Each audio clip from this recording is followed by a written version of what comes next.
es una pregunta que mucha gente suele hacer. ¿Y tú qué quieres? No sé qué quiero. Y a veces les comento yo a mis atletas o a mis pacientes que a veces es lo más importante saber qué es lo que no quieres. Porque cuando sabes lo que no quieres, algo que tienes seguro es lo que no debes de hacer para llegar a ese punto. No quiero perder mi fuerza, no quiero fallar, no quiero estar en incongruencia, no quiero hacer esto porque va en contra de lo que yo creo, en contra de lo que yo pienso y en contra de mis principios. Eso es tener congruencia y eso es también tener contacto consigo mismo. Algo que traigo para aportar y les voy a mostrar. Hay un libro muy hermoso. No sé, imagino que usted ya lo leyó, profe, El hombre en busca de sentido. Sí, señora. Es un libro maravilloso. Nosotros trabajamos, alguna vez lo trabajamos con el psicólogo del Comité Paralímpico Colombiano. Yo soy muy allegado pues soy entrenador nacional de natación paralímpica y soy muy allegado a México, ¿no? Con Flores y con los dos cubanos que están manejando ahora la natación en México. Entonces, tenemos muy buena relación por ahí. Por favor, adelante, doctora, gracias. Y El hombre en busca de sentido es un libro que es escrito por Viktor Frankl, ¿no? El judío que le tocó toda la situación del holocausto en su libro, dice esto: cada hombre aún bajo las condiciones más trágicas, guarda la libertad interior de decidir quién quiere ser, espiritual y mentalmente, porque incluso en esas circunstancias es capaz de conservar la dignidad de seguir siendo como un ser humano. ¿Qué les deja? ¿Qué es lo que pueden alcanzar a ver en esto? A ver, chicos. Alguien. En esta frase de este gran psiquiatra, Viktor Frankl. Lo primero que se les venga a la mente, aquí no es un examen, no estamos siendo evaluados.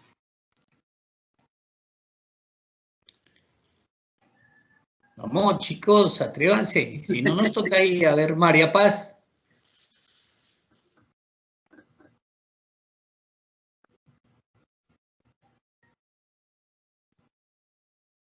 ¿No? Muy tímidos. Nicolás, ninguno va a hablar. No. Dígame, profe. Sí, profe, Porfa, pues yo... mira que la doctora te está diciendo qué significa para ti o qué comprendes cuando lees la frase de Viktor Frankl. Sí, eso estaba leyendo. Pues para mí es cierta. O sea, yo siento que por más situaciones uno siempre como que se es leal a uno mismo, ¿sí?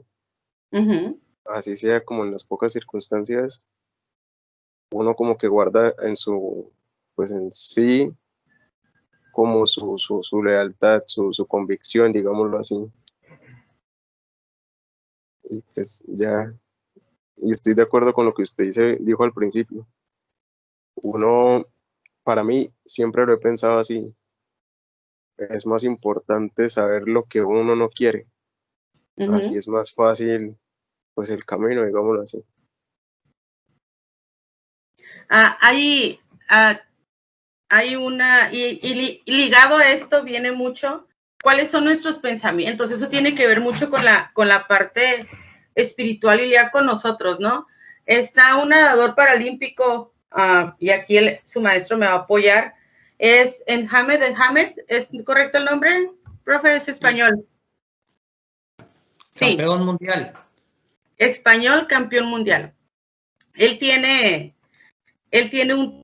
un video fabuloso, lo pueden encontrar en YouTube, de BBVA, y él habla de la parte de su contacto y su experiencia, ¿no? Y él habla que cuando él antes, previo a una olimpiada paralímpica, que él se mentalizaba y él hacía esta introspección y se daba cuenta y tenía un contacto constantemente con él mismo en el que también, y decía, ¿no? Dice, hasta el miedo.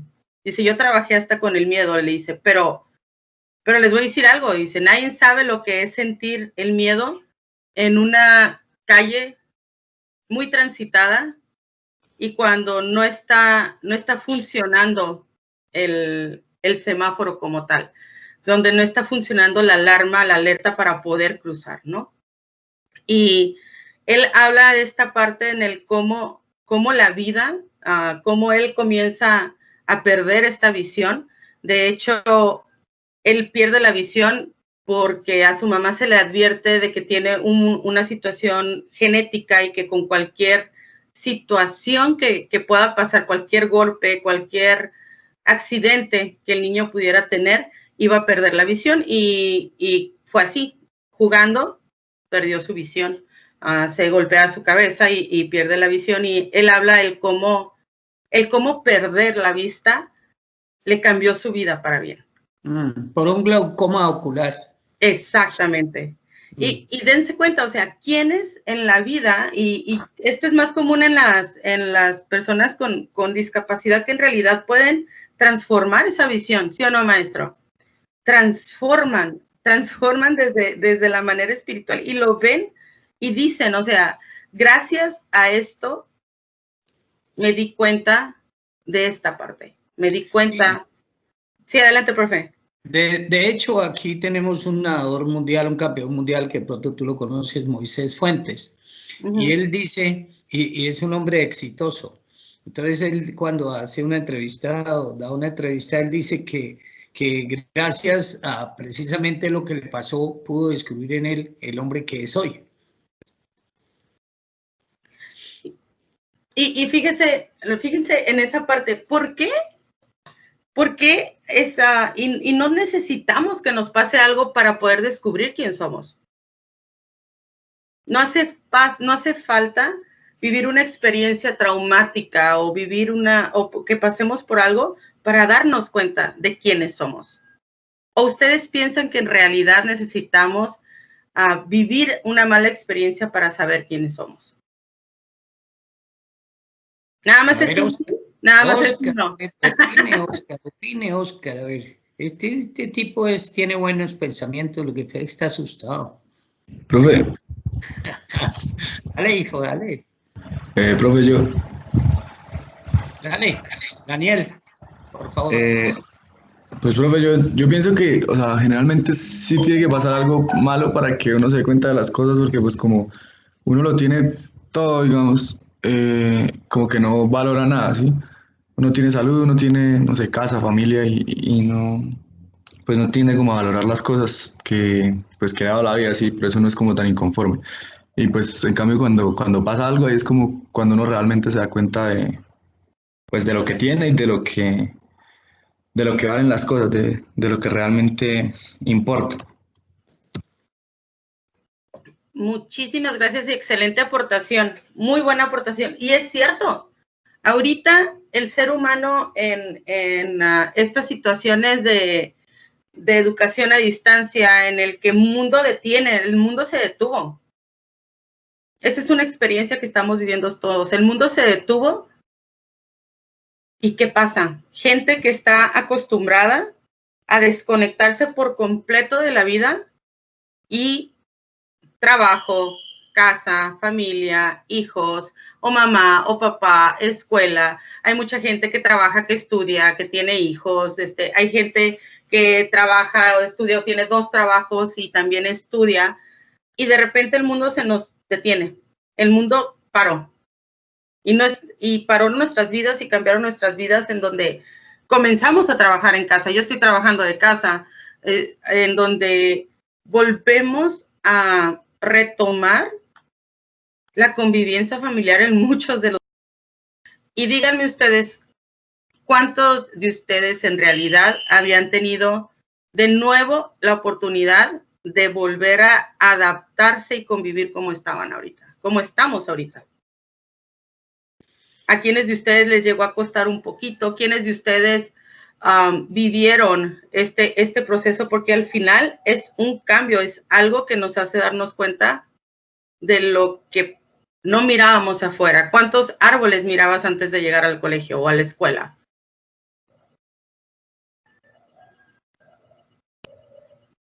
A ver, Sebastián. Sebastián Mojica es el representante del grupo, doctora. Ah, sí.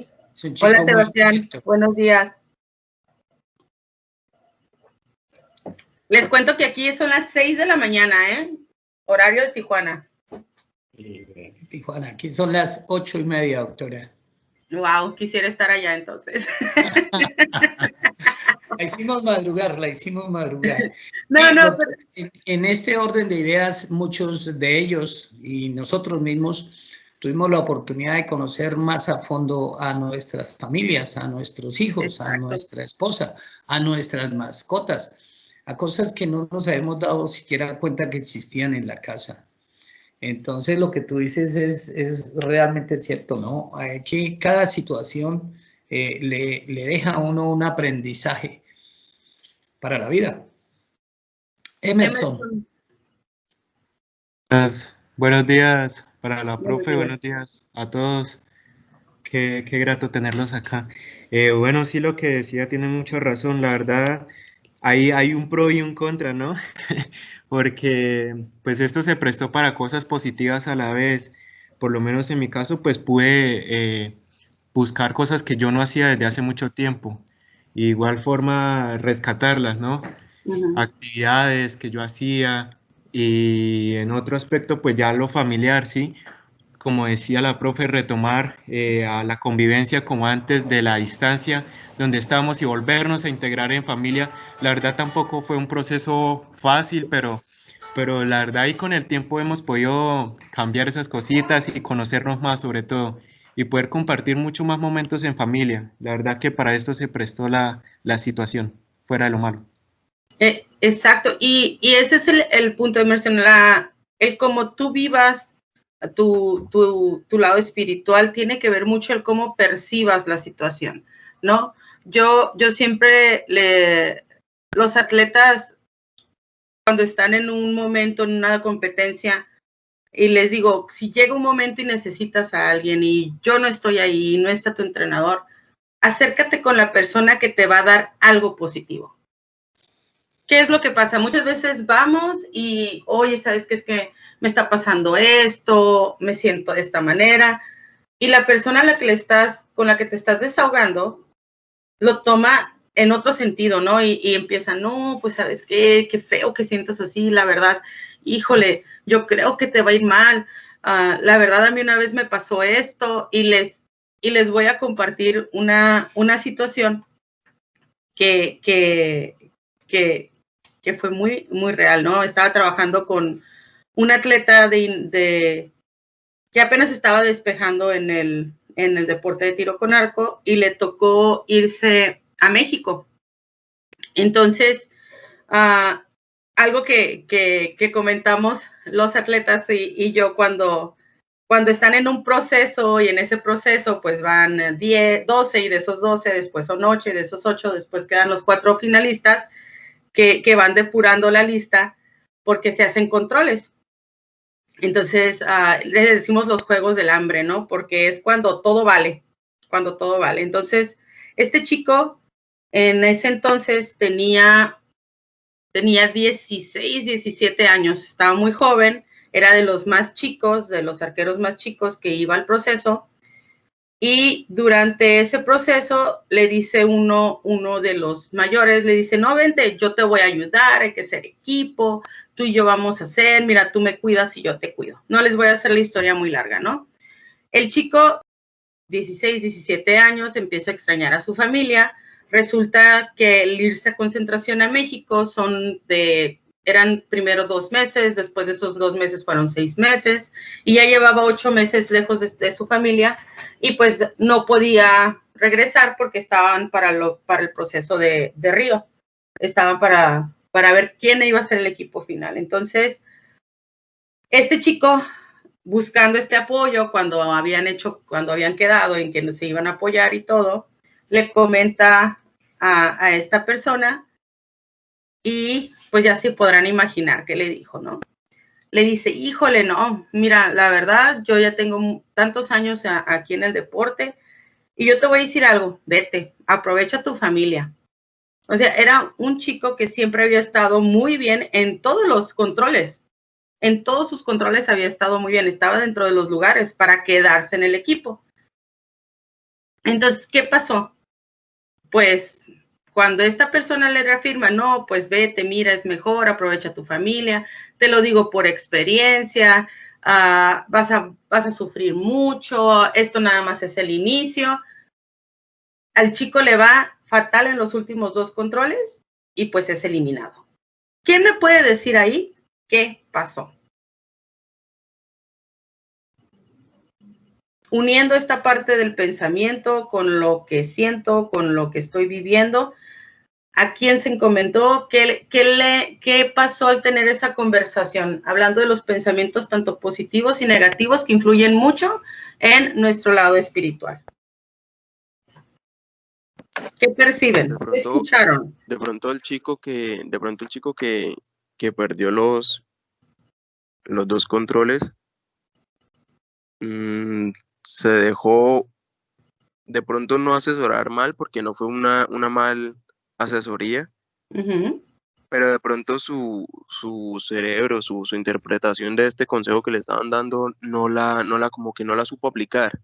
Exacto. Porque en otra parte yo creo que el chico hubiese podido ser pues ganador, victorioso, pues lo que sea, pero como que no lo supo manejar y lo tomó de pronto por un lado que no era, porque el otro chico sí le estaba dando de verdad un consejo bueno, o sea, como que aproveche su familia y eso, pero de pronto el chico que perdió los controles, el otro, no lo supo como que manejar o no lo supo interpretar, entonces no creo que hubiese como mala intención del aconsejante, sino de pronto una mala interpretación o no una buena interpretación de parte del chico que perdió los controles. Exacto. ¿Y por qué fue? ¿Cómo estaba su pensamiento?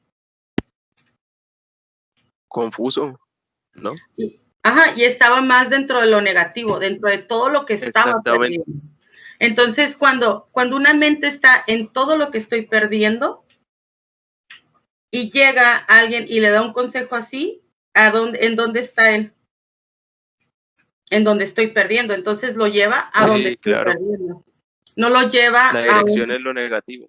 Exactamente. Entonces, esa es la situación. Hay que tener cuidado con quiénes vamos, porque al final de cuentas, si no estamos percibiendo la información de una manera positiva, nosotros, y esto está pasando mucho ahorita en pandemia,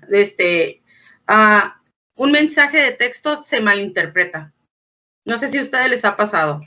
La gente de repente está muy irritable. La gente de repente malinterpreta situaciones porque a lo mejor no nos estamos viendo, porque a lo mejor no estamos hablando por teléfono, y esto fue lo que le pasó al chico. Al final de cuentas, él se llevó ese consejo más al lado negativo. A lo mejor si el otro chico, el consejo hubiera estado estructurado diferente, que no estoy diciendo que está mal, pero a lo mejor, oye, mira, esto es algo que va a pasar, ahorita hay que enfocarnos en esta parte. A lo mejor ahí lo hubiera llevado al lado más positivo. ¿A ustedes qué piensan? Pues yo pienso que de pronto para ese muchacho en ese momento fue algo más irrelevante, dado que pues él confía más en sus características, en sus características físicas o habilidades, que en lugar de lo que era lo de la familia. Y pues este muchacho tiene razón al decir que estando más con la familia, una persona se puede llegar a sentir más cómodo y más satisfecho sabiendo que si logra algo, puede llegar a poner a la familia en un mejor peldaño, si me hago entender, un mejor estado. Entonces, digamos que fue como que tuvo como un tipo de pensamiento obstruido al no pensar con claridad las cosas desde ese punto de vista. Correcto. Y miren, hay algo que es, y aquí el profesor yo creo que y si no, profe, adelante, ¿eh? Hay algo que se llama madurez deportiva.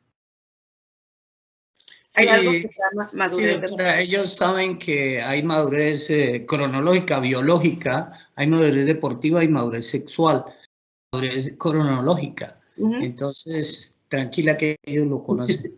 Entonces, ustedes, si yo hablo de una madurez deportiva, ¿el chico aún estaba en esta madurez deportiva o estaba todavía en la transición, 16, 17 años, apenas, como muy apegado a la familia?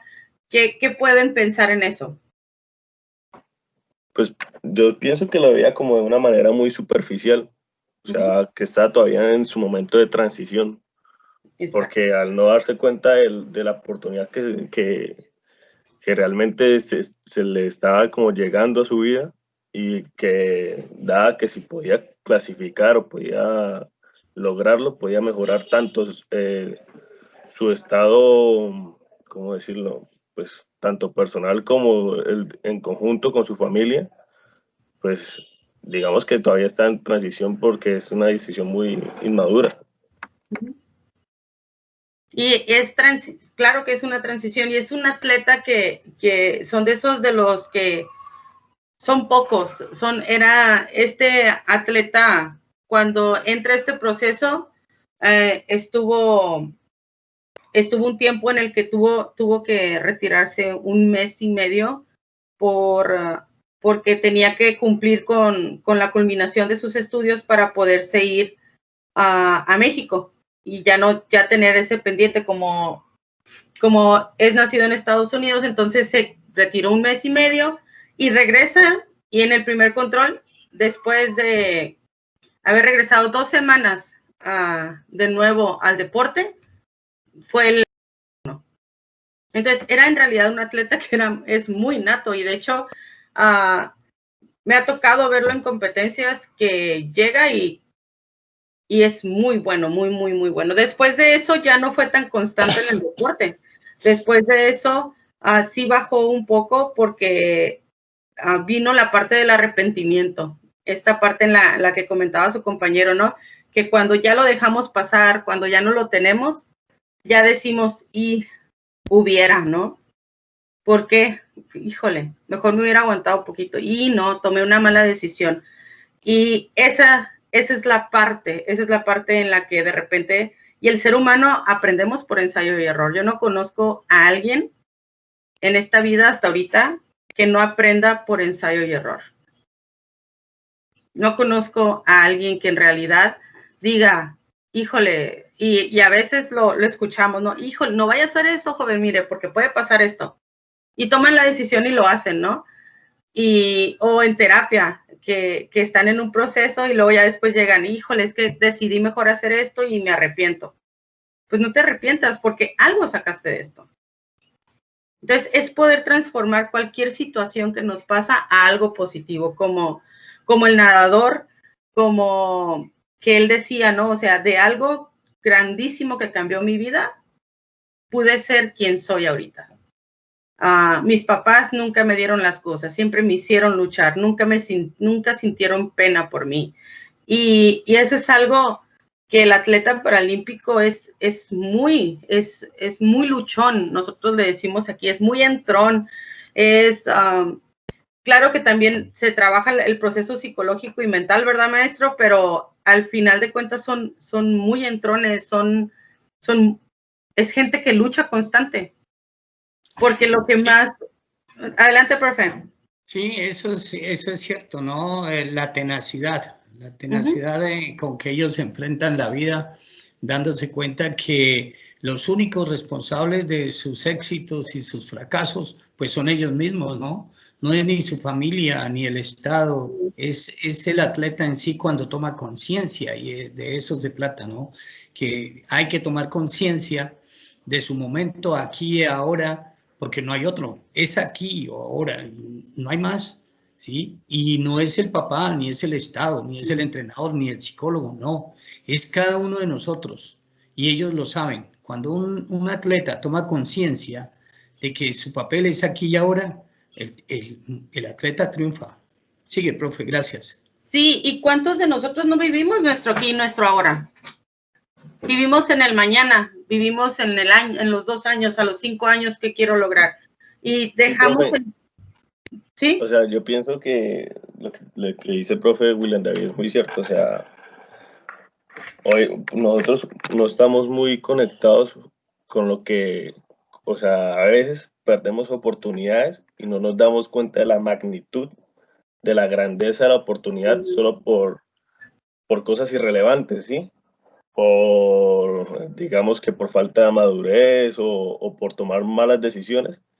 Y el no estar centrado y concentrado en lo que es importante y lo que nos puede ayudar a la oportunidad para un futuro, entonces perdemos como los rumbos del camino. ¿Sí me hago entender? Sí, claro. Y todo eso, pero mucho con yo hablo mucho con los chicos de esa parte, ¿no? Asumir mi responsabilidad. Usualmente el atleta que tú llegas a escuchar, que asume la responsabilidad completa de sus resultados, de lo que hace, es un atleta que ya, y aquí lo vemos con Mr. Perfect, ¿no? Que es un arquero que es el mejor del mundo, y él una vez en una conversación, cuando estaba hablando con él, yo le decía a él que lo hacía, ¿no? Que en qué momento él decide, porque él no tiene entrenador. Y él me dice, o sea, sí tengo un entrenador, pero no tengo un entrenador que todos los días está conmigo. Dice, sí tengo un entrenador con el que reviso mi técnica, con el que hago, con el que sí planificamos competencias. Dice, pero yo ya dejé de culpar al entrenador. Yo llegué en un momento en el que dije, todo lo que se refleje en la paca es mío. Dice, es cuando yo entendí que nadie agarra esa flecha más que yo. Que nadie entrega las horas de entrenamiento más que yo. Mi entrenador me apoya, mi entrenador está ahí, pero yo soy el que decido al entrar a la línea de tiro, qué es lo que voy a hacer. Igual una arquera mexicana que usualmente entrena ella, su entrenador está en otro estado y ella entrena sola, y igual fue lo mismo que me dijo Mr. Perfect. Me dijo, es que tiene que haber un momento en el que tú tienes que entender que la responsabilidad y el reflejo del resultado es tuyo. Tu entrenador te apoya, tu entrenador te guía, tu entrenador está ahí contigo, pero en el momento de la competencia es 100% tuyo. Y esto es algo muy real. Cuando no alcanzas esta madurez, sí llegas a buscar quién fue el que me afectó. ¿Qué fue? El psicólogo. Es que el psicólogo en ese momento se fue a tomar agua y lo necesitaba, y pues fue por eso. Y los chicos de Paralimpiadas hacen esa parte, pues pueden hacer esa introspección y ellos asumen esa responsabilidad. Pues no salió, ¿no? Porque también a veces es válido. No se dio. No salió.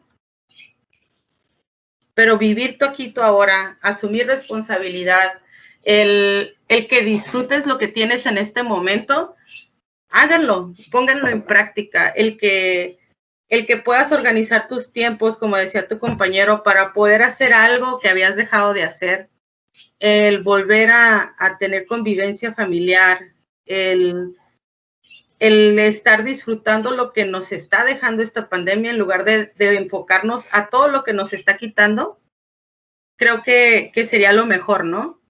Ya con el simple hecho de no ser parte de las estadísticas, creo que es un gran logro. Si fuiste parte de las estadísticas en el caso de haber enfermado por COVID y haber llevado y superado la enfermedad, también tienes eres una de las estadísticas que superaste algo, y esta parte de la espiritualidad también va ligado a eso, a las lesiones deportivas, que tanto las ven como algo catastrófico, y qué tanto le duele al atleta, ¿no? Qué tanto le pesa el estar lesionado, porque significa muchas veces parar. Y el parar para un atleta es, ¿cómo es, profe? Cuando a un atleta le tienen que decir para porque no podemos seguir. ¿Cómo se siente? Pues se siente derrotado, frustrado, ¿sí? Hay una lucha tanto interna como externa. Entonces es terrible. Yo ahorita tuve que parar, toda la selección Colombia está entrenando y tuve que parar a un chico porque le hicimos los exámenes básicos y resulta que apareció una enzima en la sangre que está relacionada con la hipertrofia del corazón. Y resulta que esa enzima y la hipertrofia del corazón se notan porque pudo ser que el chico tuvo el virus y nadie se dio cuenta.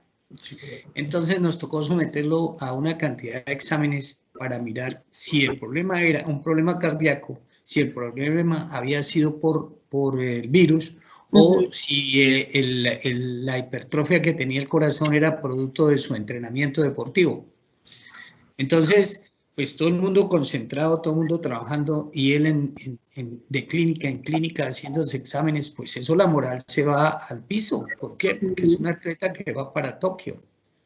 Entonces, la moral al piso. Y entonces ahí es cuando uno tiene que estar con el atleta, acompañar al atleta, hablar con el atleta y mostrarle que son circunstancias que se presentan y que las tenemos que vencer. Y es así como se hicieron todos los médicos, los exámenes médicos y los de laboratorio, y resultó que su hipertrofia era producto de su proceso de entrenamiento deportivo de 16 años. ¿Sí? Entonces, eso le vuelve el alma al cuerpo, al atleta. Y ayer empezamos a entrenar ya al 100 porque no había ningún inconveniente. Dale, profe, gracias. No, gracias. ¿Cuántos de ustedes practican deporte y tuvieron que parar y qué sintieron? ¿Quién nos puede compartir esa parte? María Paz, doctora. María Paz es una atleta de alto rendimiento. ¿En serio? ¿Qué practicas, María Paz? Buenos días, primero que todo. ¿Sí me escuchan? Sí, adelante. Pues, la verdad, pues yo no soy deportista de alto rendimiento, pero tuve varias, o sea, quería como practicar algún deporte en una escuela y pues por economía y eso no lo pude hacer. Quería meterme a una academia de baile porque me gusta mucho, pero no me dio la oportunidad. Bueno, por lo menos la despertamos. Pero mire, de hecho, yo como psicóloga de deporte me llama la atención que diga baile. Yo trabajo con bailarines profesionales que compiten, porque hay competencias de baile. Por supuesto. Entonces, sí, está esta ideología que el baile pues no va más allá de, y también se trabaja. La psicología del deporte es un deporte artístico, también se trabaja, entonces también puede ser alto rendimiento el baile. Por supuesto. Doctora, mire que nosotros, pues yo estuve en la CONADE en México, en Ciudad de México, en el Centro de Entrenamiento Paralímpico, y hay unas instalaciones muy buenas para la danza paralímpica. Y tienen las chicas que están en silla de ruedas, su pareja es un caminante convencional, y los chicos que están en silla de ruedas, su pareja es una niña caminante convencional, y es espectacular el grupo que tienen. En la CONADE, creo que se llama CONADE. Sí, es CONADE. Sí. Sí, es CONADE. De hecho, es uno de los únicos modalidades que tienen baile, y está impresionante. Sus bailes, su expresión corporal está muy padre. Cuando puedan, veanlo. unas coreografías impresionantes, impresionantes. Bueno, a ver, vamos, doctora, a bombardearlos porque se me quieren dormir ahí. Vamos a tirar vamos a poner sobre la mesa lo espiritual. Lo espiritual. Está sobre la mesa lo espiritual. Y queremos saber qué hay en la cabeza de cada uno frente a lo que es el concepto de espiritualidad. ¿Qué tiene cada uno? Porque todos tienen un concepto de espiritualidad. Ningún ser humano está ajeno a ese proceso de espiritualidad, porque la espiritualidad es el soplo que anima la vida. Entonces, pues ahí dejamos con la doctora esa palabra sobre la mesa y queremos oír sus opiniones, porque pues escuchando las opiniones de cada uno es que vamos a construir entre todos esto. Entonces, pues listos. Ahí está la palabra sobre la mesa. Pues que no sea necesario que yo diga Pedrito, Jacinto. No, que suelten, porque ustedes saben que tienen. ¿Cuál es el concepto que tienen sobre espiritualidad? ¿Qué es lo primero que se les viene a la cabeza? Una palabra. Y construyamos entre todos un concepto.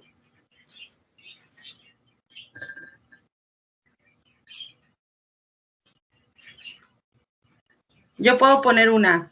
Creer.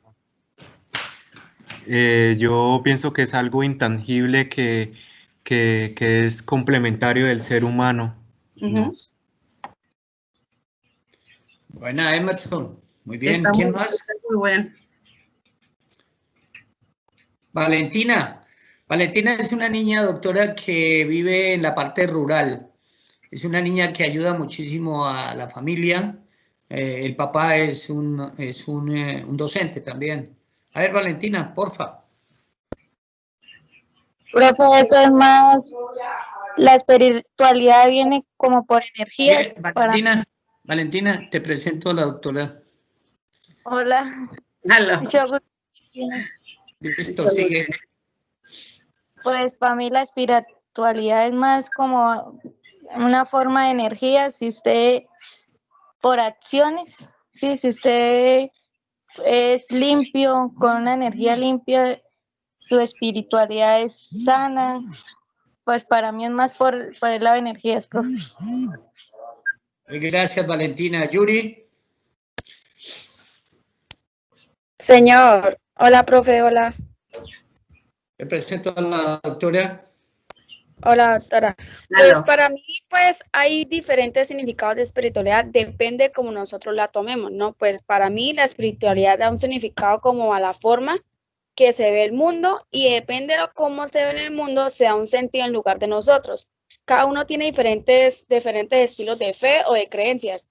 Y pues por lo mismo y tanto que como usted mismo dijo, o sea, todo eso como que comprende o se desarrolla como en la fe interior o lo que nosotros queremos tomarlo como una creencia, ¿no? Gracias, Yuri. Charit.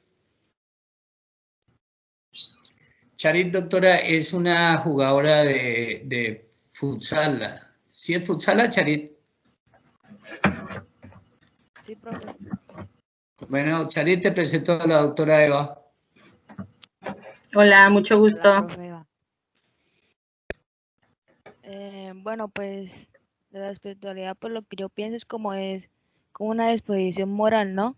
Y que también uno puede tomar decisiones amplias dependiendo de la intención experimental de estado de bienestar. ¿Y cómo lo aplicarías, por ejemplo, en el fútbol? ¿Se puede aplicar la espiritualidad en el fútbol? Sí. ¿Cómo manifiestan? ¿Cómo has visto que en el fútbol o en las concentraciones que tú has tenido se manifiesta la espiritualidad? ¿O cómo alguna de tus compañeras o todas tus compañeras o tú misma manifiestas la espiritualidad?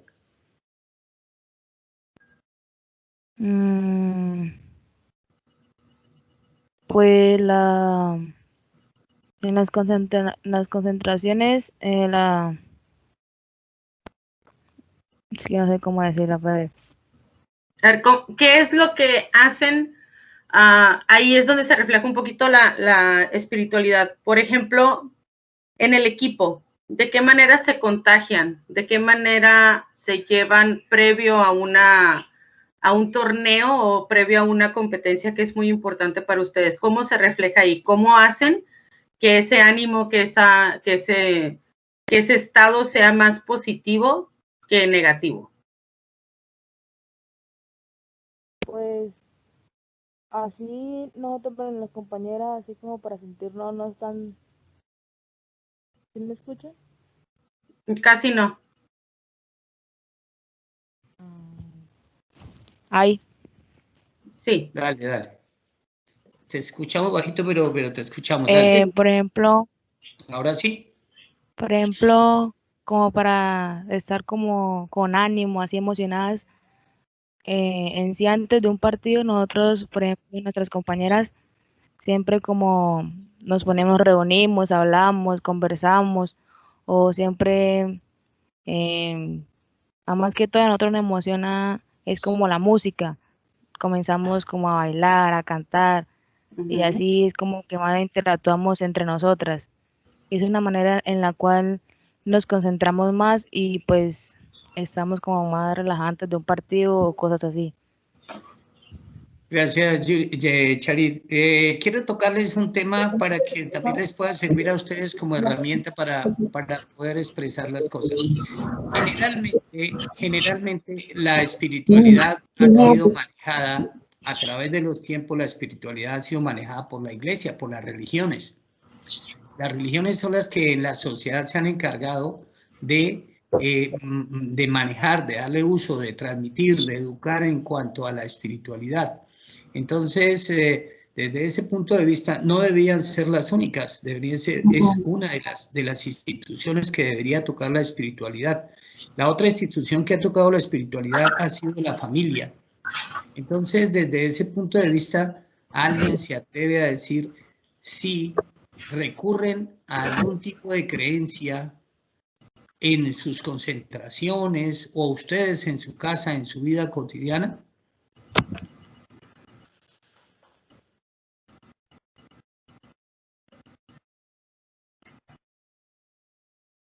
Existen muchos equipos aquí compartiendo un poco, profe, por ejemplo, aquí en México está un futbolista, Chicharito.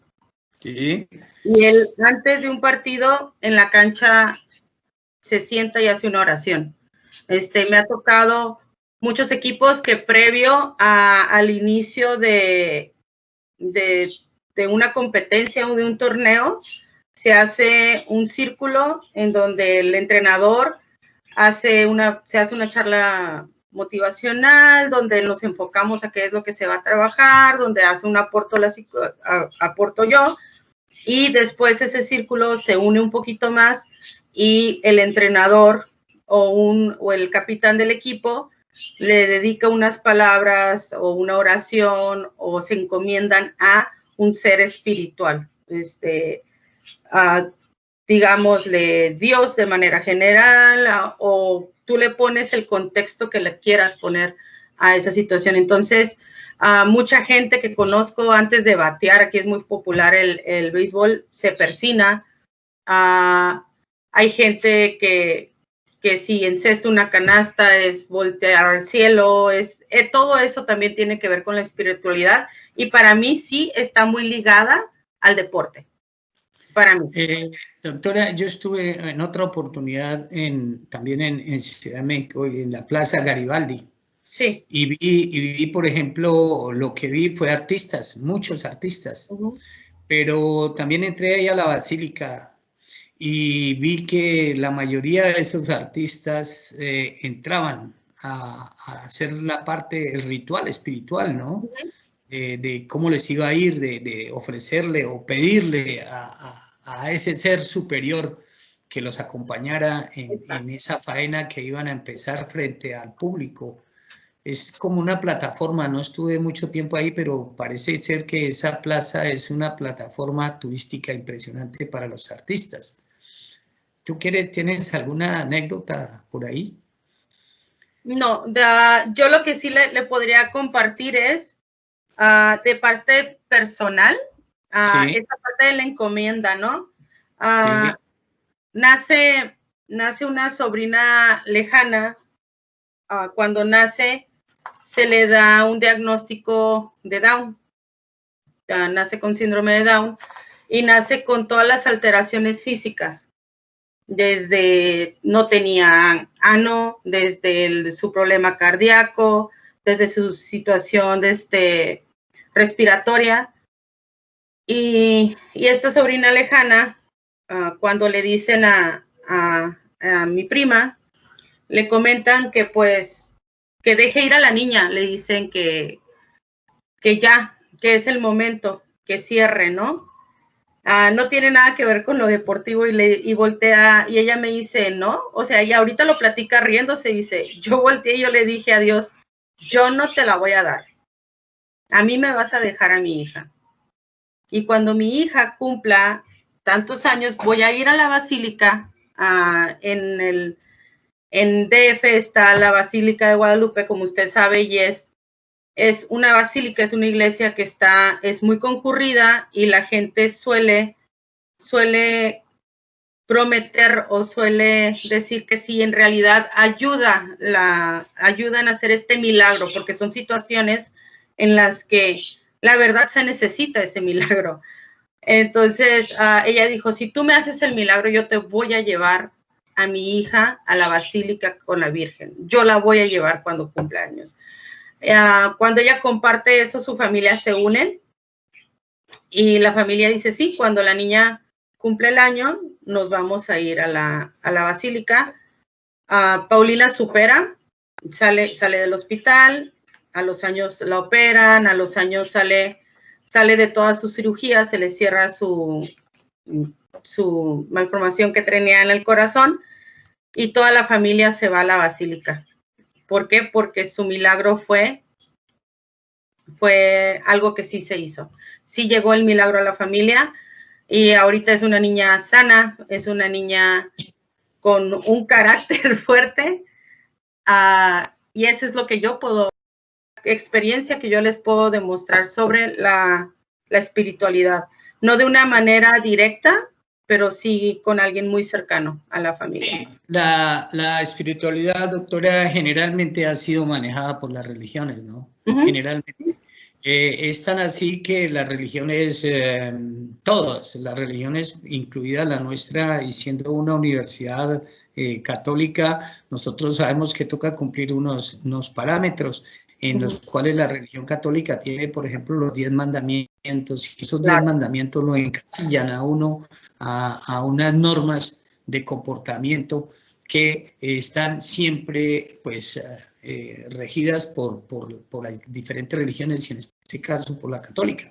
En la universidad, nuestra universidad es una universidad católica, pero son más abiertos, dan la posibilidad del libre culto. Y lo que quiero ponerles sobre la mesa es que definitivamente el culto, las religiones son las iglesias son las que han manejado la espiritualidad en el ser humano, aunque hay otras tendencias mucho más abiertas de otros pensadores, la concepción del mundo. No solamente está la concepción judeocristiana del mundo, pero la parte espiritual definitivamente es el soplo de vida, es lo que anima la vida del ser humano. Y todos los seres humanos pretendemos o pensamos que hay algo más allá, que el ser humano no es solamente esto y que se murió y ahí quedó. Entonces, desde ese punto de vista, Andrés iba a decir algo, ¿lo escuchamos? Pues, profe, así como referente a la anécdota, pues no tengo alguna, pero sí había escuchado en el caso de Argentina, pues en el caso del fútbol, cuando Argentina fue campeona en el 86, se dijo mucho que para ganar esa Copa del Mundo, ellos ofrecieron... Se te cayó el audio. Sí, profe, espera. Profe, ¿ya? Sí. Entonces se decía que los futbolistas, junto con Maradona y toda esta gente, ofrecieron esta Copa del Mundo a una virgen, no recuerdo en este momento cuál virgen era. Y que al momento entonces de ganar la Copa del Mundo del 86, lo primero que hicieron al bajar a Argentina fue ir hasta la iglesia donde lo ofrecieron y como ofrecerle una misa a esta virgen, ¿sí me entiende? Sí. Viéndolo desde lo católico, desde ese punto de vista. Espiritual.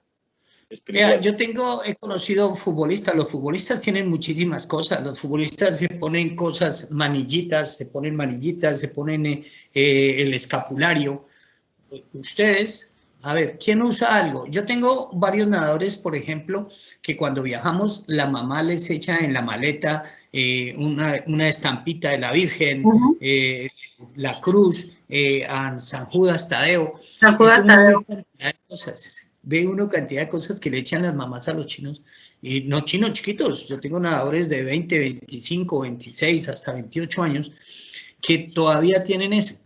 Yo sé que ustedes han estado en selecciones, así no sean de alto rendimiento, pero han estado en selecciones departamentales y algunos han estado en selecciones nacionales. ¿Qué han visto ustedes por ahí que la gente haga, que la gente lleve? Muchos de ustedes ven a los nadadores que tan pronto ganan, levantan y hacen así, le dan un besito y se lo ofrecen a Dios, ¿Qué han visto ustedes por ahí? ¿O qué hacen ustedes? ¿O qué llevan profe, ustedes? En una convocatoria, en una selección, yo vi fue a un arquero de San Andrés. El tipo era medía como 1.90, el man era grandísimo. Pero antes de eso, el man llevaba era una estatua, bueno, una imagen, una figurilla de la Virgen. Entonces, antes de empezar tanto el primer tiempo como el segundo tiempo, el man besaba 3 veces a la estatuilla y la ponía en el palo derecho del arco. Siempre. Protección.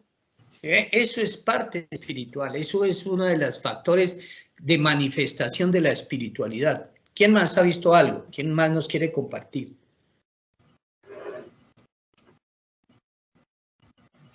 ¿Qué pasa con las chicas? Yo sé que las chicas son muy espirituales.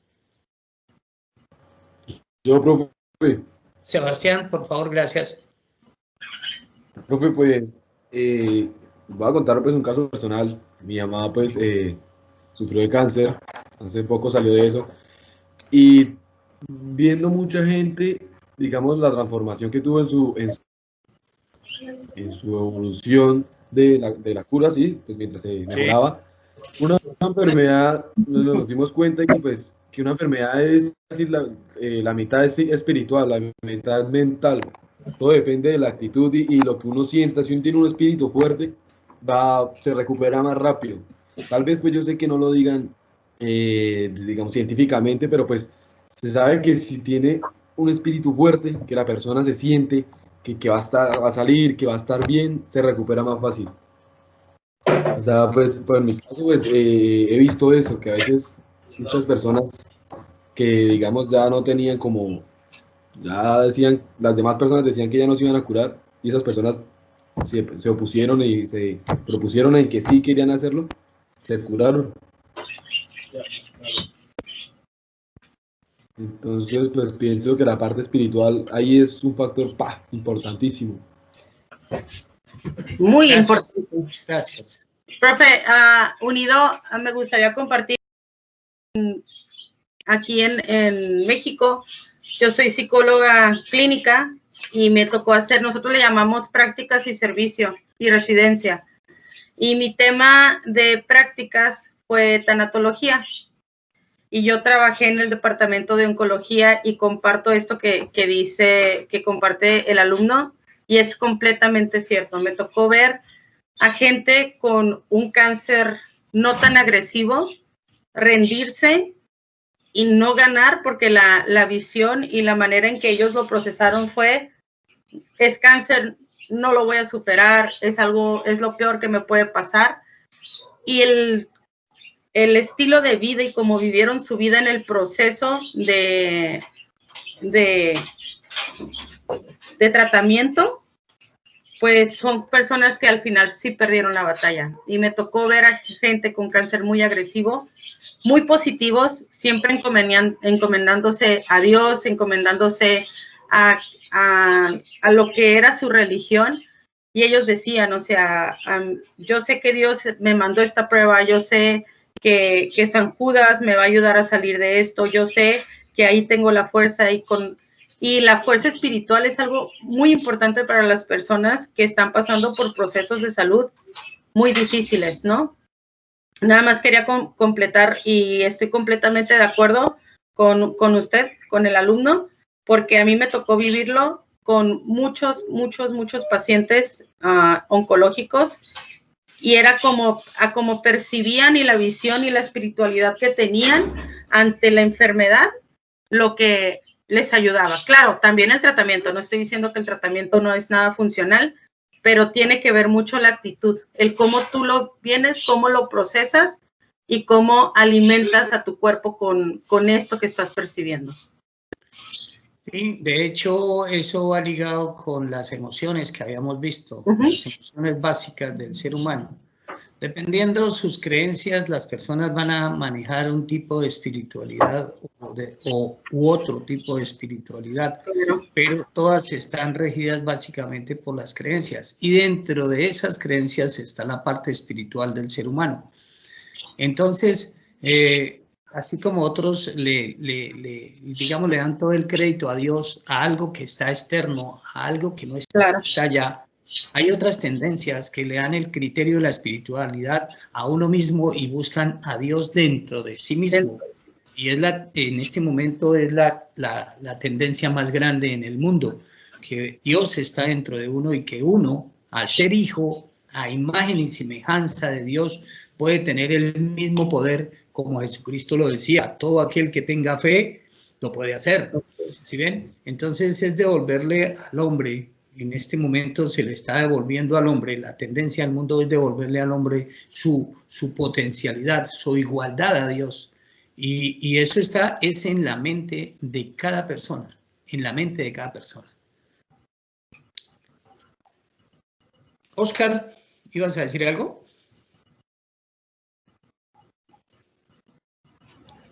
Pues digamos, o sea, para mí de lo que están diciendo es más como un efecto, o sea, todo eso genera más que todo como en las personas como un efecto placebo, ¿no? O sea, que se sienten les hace sentir algo que como que les da esa fuerza o plus que de pronto necesitan en ciertas situaciones. Digamos, en mi caso no sé, o sea, en mi caso no, digamos, yo no tomo la parte de espiritual como de algo superior ni nada, porque pues para mí, o sea, yo digo como que es como un límite y me limita, entonces yo no, pues no pienso en nada de eso como algo que me motive. Entonces pues la verdad, pues no sé, no sabría decirles como que cuál parte espiritual, porque haciendo parte como de la religión y esto que hay, pues no, pues yo no apoyo nada. Más allá del concepto que pueda tener la religión, ¿tú no has mirado que tú te puedes encontrar contigo mismo? ¿Cómo así, profe? Sí, o sea, que tú no eres solamente un pedazo de carne que se puede pudrir y ya, sino que hay algo más que te inspira a la vida.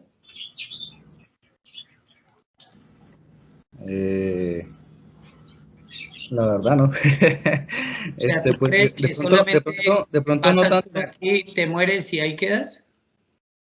Pues sí, porque no se sabe nada más en sí, pero digamos, o sea, de pronto no tanto, ya viéndolo de esa forma, de pronto no me veo tanto a mí, sino como, no sé, de pronto las personas que me rodean pueden ser una forma de darme ese efecto que la gente tiene con sus creencias, por decirlo así. O Sí, sea, señor.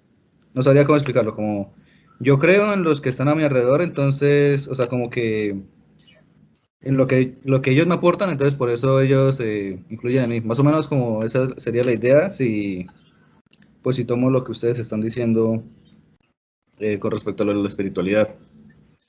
Vale, Oscar, gracias. A ver, ¿quién más?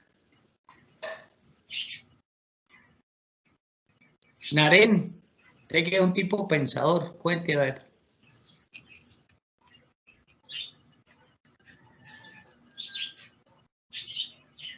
Se nos voló una de doctora. Hay una parte de lo que estaba comentando el joven, era también los cábalas, ¿no, maestro? Que también el cábala es también muy usado dentro del deporte. Y ahí Sí.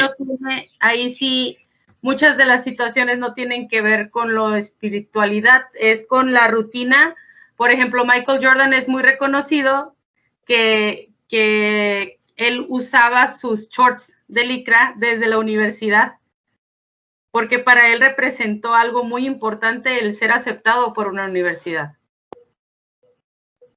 Y él tenía la creencia, aquí vamos ahí se aterriza y se une a esta parte, en que utilizando esos shorts era lo que le daba y lo que le ayudaba a ser lo que era como el plus. No lo era todo, porque también se le daba reconocimiento a lo que él hacía, pero es esta unión y es como un ejemplo a la situación tanto espiritual y cómo sí se puede unir en ese sentido a algo que creo. Ahí no estamos hablando de algo espiritual, ahí estamos hablando de algo que siento que creo que funciona. Sí, de hecho, la gran mayoría de los atletas tienen, es que no recuerdo bien cómo se llama eso, pero tiene que ver con la cábala. Tienen fetiches, fetiches. La palabra es esa, ¿no? Tienen un fetiche que hace que todo se dé precisamente por la creencia. Y esa es una creencia espiritual, ¿no? Esa es una creencia espiritual. No estamos hablando de una connotación como Dios, como un santo, nada, pero eso también lo ejemplifica y quería comentarlo por esta parte, ¿no? De la que se acaba, la aportación que fue muy buena y el demostrar que también no es nada más, es esa parte, no nada más es extremo. No necesariamente cuando hablamos de espiritualidad nos estamos refiriendo a algún tipo de religión, ¿no? Ajá. O sea, y puede ser qué te motiva, a lo mejor, qué es lo que a ti te mueve. Eso es tu espiritualidad. ¿Qué me mueve a mí a seguir estudiando, por ejemplo? ¿Qué me mueve a mí a seguir practicando el deporte? ¿Qué me mueve a mí a querer ser un excelente ser humano? Exactamente.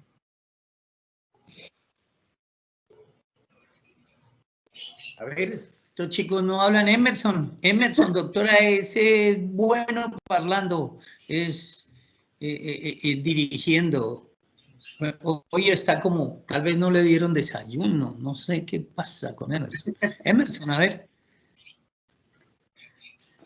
No, ¿cómo así, profe? Aquí estoy. Ese que no era desayuno. Es que es temprano, pero bueno, no tan. ¿Qué conoces? ¿Qué has visto en tus compañeros, en tus amigos, en esos 20 años de vida que llevas, en tu casa, en tu abuela? ¿Qué has visto? Uy, profe, me sumó 2 añitos más, pero bueno. 18. Bueno. No, profe, la verdad, todo eso lo que han venido comentando, todo el aspecto religioso, pues ha estado como muy, no sé cómo expresarlo, cómo decirlo, pero como muy relacionado en todos los aspectos culturales. Por lo menos desde mi hogar se evidencia mucho, a cualquier cosa se le atribuye a Dios, sí, desde lo bueno hasta lo malo. Entonces yo creo que lo religioso es un aspecto inmerso en nosotros mismos.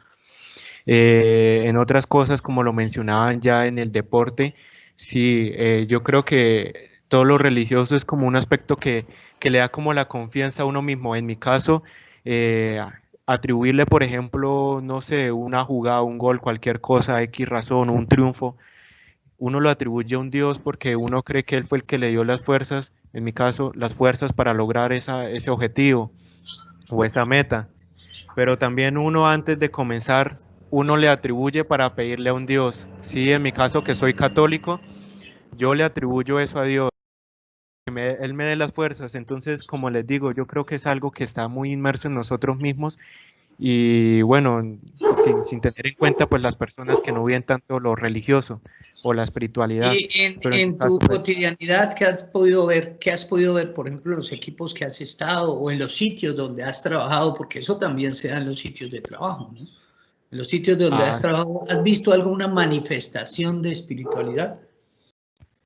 Sí, profe. En mi caso tal vez, bueno, es muy personal, pero por ejemplo en mi familia o mi papá pues tiene como un tipo de, no sé cómo expresarlo, un ritual por así decirlo, que la primera venta que hace en su negocio con el primer billete siempre se santigua, ¿sí? Como la primera bendición que recibe en el día. Entonces, da las gracias. No sé, es algo, exactamente, como la primera bendición que recibe en el día, entonces se le atribuye a Dios por medio de la santiguación, ¿se dice así? Sí. Entonces, yo creo que es algo ahí, una de esas manifestaciones. ¿Alguien más quiere, antes de que la doctora cierre, alguien más quiere participar o comentar o contar una experiencia? Porque de eso se trata, ¿no? Pues, profe, yo quería hablar al respecto de, pues, que en este semestre, pues, estamos viendo cultura teológica y, pues, da más sentido hablar sobre este tipo de temas. Qué pena. Dale. Podemos conocer las diferentes religiones y, pues, lo que cada uno siente con respecto a eso. Pues, yo sinceramente pienso que la espiritualidad es el sentido que le da a uno a la forma de cómo actuar, de cómo obrar. Soy de esas personas que son más de hechos que de palabras y pues hacer buenas acciones sin esperar nada a cambio. Espero que las personas tengan un cambio desinteresado. Y pues de hecho en Santa Fe, maneja la espiritualidad en el 2016 y 2015, cuando ganaron la Copa Sudamericana, pues había una instructora sobre la espiritualidad que manejaba ese tipo de ambientes y lo que hizo fue impulsarlos, pues, por ejemplo, Jerry Mina siempre se quita los zapatos después de terminar un partido y anda descalzo por el césped de la cancha, como simbolizando ese aspecto de espiritualidad que siente él hacia el fútbol y sobre todo el respeto que le tiene a ese tipo de creencias. El caso de Wilder Medina, que pues era un gran jugador, pero desafortunadamente los vicios lo llevaron a que su carrera fuera frustrada. Pero ahorita, pues con la espiritualidad y con la doctora, que no recuerdo ahorita muy bien el nombre, lograron renovar eso y que pues cambiara ese tipo lo de vida y ahorita pues Wilder Medina tiene una fundación y habla de ese hecho, de que pues es vicio, pues le arruinó la carrera que se proyectaba a futuro. De hecho estuvo cerca de ser llamado a la selección Colombia en este año pues por el aumento, el rendimiento que tenía, pero pues ahí pues hubo falta de fortaleza mental y pues siguió por otro camino, pero ahorita pues ya cambió. Y pues eso era lo que quería expresar. Ahorita me llamaron, pero qué pena, no pude activar el micrófono, no sé por qué, qué pena. No te preocupes, Nazaret, muchísimas gracias por participar. Doctora. Ya. Pues, no sé, mirar cómo concluimos y pues muchísimas gracias por su participación. Entonces, por favor. Pues chicos, ¿con qué podemos cerrar? Que la espiritualidad no nada más es ponerle nombre, no es ponerle la etiqueta, no es ponerle un Dios. La espiritualidad tiene que ver mucho nuestro pensar, nuestro sentir y nuestra creencia. Nuestra espiritualidad muchas de las veces viene de familia, vienen tradiciones. Mi familia también se dedicaba antes a las ventas y también hacíamos esa parte de persinarnos, nosotros le llamamos, y darle gracias a Dios. La espiritualidad está en todo, es lo que te mueve, es lo que te hace ser un ser único, es el que te hace ser congruente o a veces hasta un poco incongruente. Es lo que eres tú y es lo que quieres ser tú. Entonces, eso siempre lo traemos, es tu esencia también. Parte de la espiritualidad es tu esencia. Eres tú y disfrutar el aquí y el ahora, que es muy importante, el estar siempre enfocado y Y si parte de tu espiritualidad es hacer bien a alguien, hazlo sin esperar esa parte. Siempre sé congruente, siempre disfruta de ella y dejen de buscar una etiqueta, dejen de buscarle una manera. La espiritualidad está ahí. A veces la tenemos presente, a veces tardamos en hacerla muy presente, pero lo importante es que la llegues a encontrar en el camino, porque el ser humano necesita tener espiritualidad para poder sobrevivir. Gracias y que tengan un excelente día. De hecho, es una de las dimensiones del ser humano, ¿no? De las 4 dimensiones del ser humano, no podemos dejarla de lado. Es muy, pero muy importante la espiritualidad en el ser humano desde que se inició el ser humano. Ha buscado una forma u otra de expresar o de conseguir su espiritualidad y le ha dado grandes resultados. De hecho, todas las culturas del mundo han tenido en su haber una parte espiritual, ¿sí? Y nosotros lo sentimos, como decía la doctora, es como nosotros sentimos la relación con el ambiente, con la madre tierra, con los animales, con las plantas, con nosotros mismos, con nuestros hijos. El calor de hogar se da es precisamente a partir de esa espiritualidad que se ha sembrado. Entonces, pues nada, doctora, muchísimas gracias por habernos acompañado. Quedo atento. Yo creo que más adelante podremos hacer otra intervención si tú lo permites. Claro. Y lo mismo de aquí para allá, si de pronto en esta misma o en cualquiera de las otras áreas, ya tengo tu correo, podemos mirar en qué momento podemos hacer otra intervención. Podríamos hacer una de tus alumnos con mis alumnos y qué sé yo, porque es un proceso muy enriquecedor. Sí, y es el que puedan compartir entre todos y enriquecer su aprendizaje, chicos, es muy importante. Tener apertura y aprovechar ahorita, ver esta parte positiva.